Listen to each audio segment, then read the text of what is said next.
Hello everybody. In this video we will discuss about the relative acidity of alpha hydrogen. So let's quick recap. So alpha carbon atom is the carbon atom that is right next to your functional group carbonyl. So the carbon atom right next to is this one and this one. And the hydrogen attached to those carbon atoms are alpha hydrogens. So this is alpha hydrogen, this is alpha hydrogen, this is alpha hydrogen, and this is alpha hydrogens. So we talked about the acidity of alpha hydrogens. We know that this hydrogen is acidic.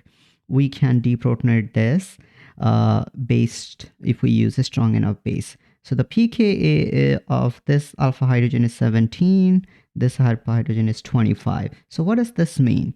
So this means the hydrogen here is less acidic, right? So higher the pKa, lower the acidity. Now question is, how can we decide which one is going to be more acidic? Just by looking at it. So remember why this hydrogen is acidic. We can compare that by looking at their conjugate base. So let's look at their conjugate base. So in this case, our conjugate base is CH2 minus CO here. And on this bottom case, again, our conjugate base is CH2 minus CO OCH3. And we know that more stable the conjugate base, more acidic the corresponding hydrogen is. So more stable the conjugate base is, more stable, more acidic the hydrogen. So more stable the conjugate base, more acidic the hydrogen. So in this case, so we can tell based on what I have said. So this is going to be our more acidic. So this is going to be more acidic. And this is going to be more stable. Now the question is why? So why something is more stable? So here's something you should know. The easier you can delocalize the electrons, the more stable your negative charge would be. So here you have a negative charge on this carbon atom. The easier you can delocalize the electron. So if you are delocalizing across a large atoms, then obviously it will be more stable. If you are delocalizing across multiple locations, it will be more stable. If you can draw more resonance structures, then you're gonna get more stable. So if you have an electron withdrawing group, then it could be more stable as well. So there are a lot of things at play. So the basic idea is, the easier it is to delocalize the electron, the negative charge on electrons, the more stable the negative charge would be. So the easier to delocalize the negative charge,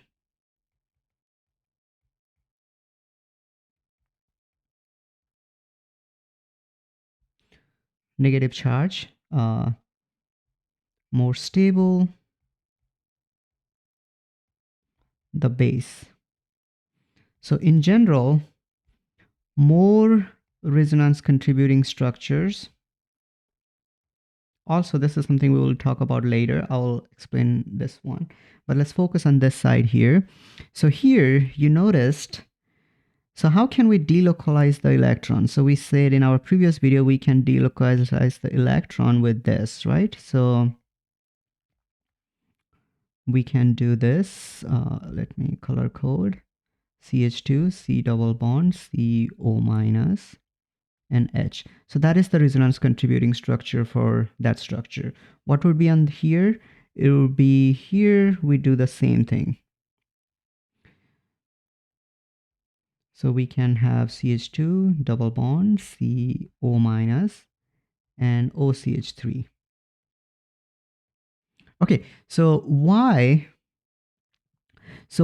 this thing is more stable. So let's try to rationalize this. The reason it is less stable is go back to all the way when we studied our ester hydrolysis.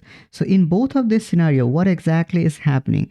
So you have a negative charge that is being delocalized across the CO pi bond. So CO pi bond is saying, hey, carbon atom, it seems like you have excess negative charge. You are doing a heavy lifting. Let me take some burden off you.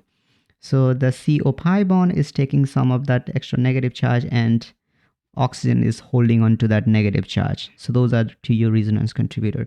However, if you go back to our ester or amide functional group when we studied, so you noticed that this CO bond is this CO bond is already in conjugations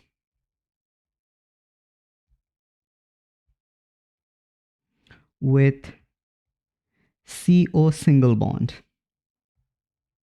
So what do I mean by that? So this CO single bond is the CO single bond I'm talking about is this bond here. Okay. So if you notice, before when we studied our ester chapter, we draw this resonance structure where the lone pair on oxygens can be delocalized with the CO pi bond. So you can make CS3, CO minus, O plus, CH3. So you notice here this oxygens, the CO bond is already friend with this oxygens. So the oxygen is already holding a negative charge from this oxygen. Then when it comes to ester, so what this CO bond will say, CO bond has now two friends. It's already friends with the lone pair of these oxygens. And now your carbon atom also wants to carry some load. So obviously the CO bond will say, you know what, I have already too much in my plate. I'm not gonna do it. Oh, well, it will do it, but not as good as here because this CO does not have any friends, right? So let me recap again. This CO bond is already sharing some loads of these electrons with the oxygen to the right side. So the pi bond here is little less available. It will not gonna be as good as here to share the electron from the carbon atom. So that's why ester's alpha hydrogen is less acidic. So CO bond here is already in conjugation with CO single bond. Hence, the pi bond on CO carbonyl is less available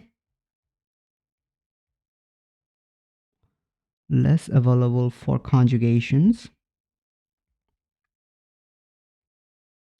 with the CH2 negative or C negative, or with the negative charge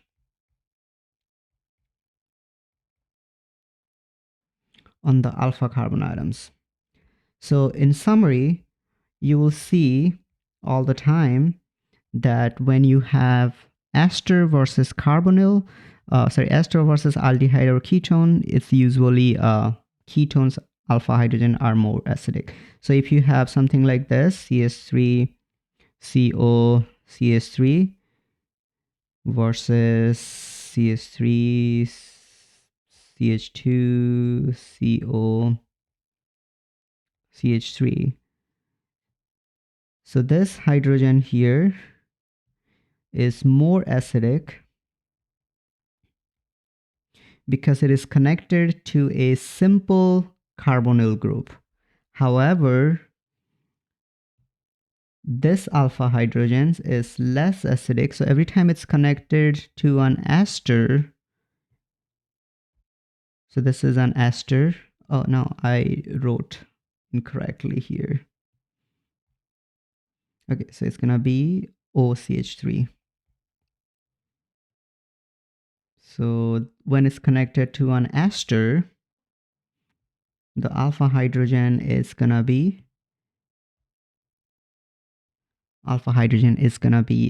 less acidic, and that's evident from our pKa values. Okay, I'll stop this video and we'll do more example of these.